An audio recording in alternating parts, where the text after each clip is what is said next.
If you want to loosen up like this, I'm going to show you how I did these. I just think these, to me, is so much fun because you don't have to do lettering in there, but this way of drawing and painting. So I'm going to show you how I did these. Okay, I'm going to make a new one. And the way I'm going to do that is I'm going to take can take the blue and that green. Well, maybe if I have a navy blue or a brown even. I'll do brown. It's funny. I don't do browns and stuff. I don't know why I should. There's nothing wrong with brown. I'm going to use it. So I'm going to start by just drawing start with a leaf thing. So I'm just going to kind of do my wonky leaves, kind of just kind of go like out like this. And then I might go off the page, off like this. Now, whoops. Now this has been masked with the masking tape, the washi tape. And if you want to know what kind of tape this is called Nitto tape, Nitto. I like it because it's transparent. It's pretty good about keeping, of course, I don't know if I messed it up there, but and this little thing, okay, so it comes like this, and there's this cute little thing that I found on Amazon, of course. I think Kokyu makes these. They're little washi tape cutters, and they are so cool because when you try to take washi tape and cut it, these little guys, oops, I wrote them wrong. These actually will cut a nice, perfect, they'll cut a perfect thing. So it's like a tape dispenser, like a Scotch tape dispenser. See, perfect. I love it. So I just wanted to, I don't know, share that because it's a neat little gadget. We all have to have gadgets. It makes us have more fun creating. I'm just gonna put that there in case I messed that up. And let's see, I'm going to do another one. I'm going to go out like this. And the looser you are and the less thinking you do ahead of this, you're better off. Because I'm just going to kind of do this. I'm just making circles, like kind of like circles like that. I'm going to take the green, I'm going to do the same. And I'm also going to make my little fun things here. And maybe this time instead, I could maybe do some lines, like kind of some drawing. I'm going to draw first. Just drawing some lines. And it's nice to do using a sharp pencil.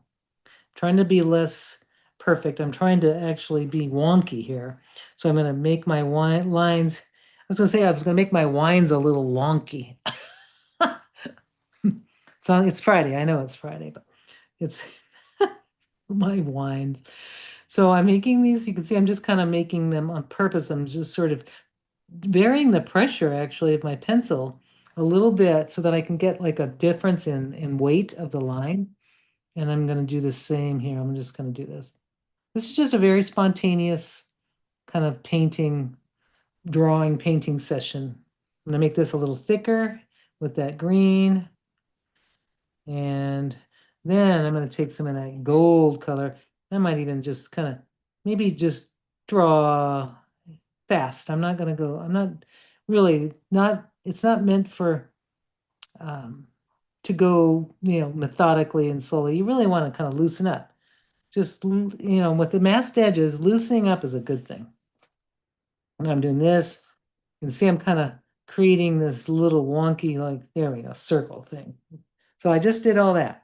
Now what I'm going to do is I'm going to take maybe some green here, and I might throw a little green in here, just a little bit right in there, because it needs a little more color, I think. So I'm doing that, and I may add some of that turquoise blue, because it's so pretty. I haven't used that yet. This is different, the different turquoise. And the Niji watercolor pencils have a nice arrange. They have a nice uh, assortment of reds and pinks, which I think is great, and blues. And there's less of greens, but you don't need them because you can make them with the pinks, with the blues and the yellows. But it has very few neutrals. And I notice with other brands, they do a lot of grays and neutrals and browns, and really the Nijis don't as much. So I like that for that reason. Okay, now I'm going to take my water and I'm just going to start doing just kind of like the way I did before. Just going to do kind of and I don't have to go right inside the line. I can go outside the line a little if I want. It's my picture, right? So you can just basically, you just want to dissolve and activate some of that watercolor. And you can even, if wanted to, you could add metallic watercolors at this point. And I'm just going to do this little thing. I'm going to kind of go around in a circle a little bit like this. And I'm just going to take, oh, it's pretty colors. Okay, so now I'm just going to kind of fill that in a little bit, and I'm getting it really loose and wet. Now I'm going to take some regular watercolor, and I'm going to do a little, I'm going to take some Niji watercolor. You can do this with pencils too, but I'm going to do the color this because it's going to go a little faster. As I want some darker colors. I want some dark, maybe, let's see, the phthalo blue, if that's a phthalo blue. I think that is, yeah. And I'm going to take some of this indigo color. I'm just going to kind of mix the indigo and the phthalo together. So I've got like a nice blue. And now I'm going to get a little bold. I'm just going to go, I'm just going to take my, and I'm going to kind of, you can see I'm going very loosely. And I got to go kind of quickly because when you do a wash, I'm just going to go right over that. This is what I love about this. I'm not trying to fill in the lines so much, or like, I'm just kind of going out quickly. And I'm letting the colors, kind of the colored pencils and the watercolor sort of blend together and do whatever they're going to do. And then it's gonna be fun, I think. And if it isn't, it's just a piece of paper. And you can always repurpose. I always find that I can repurpose most of my watercolors, even if I have to turn them into a weaving or something. I really find that I don't waste the watercolor paper. So I'm going to take a little bit of that blue and I'm just going to kind of bring that in. And I don't have any white at all, which is fine.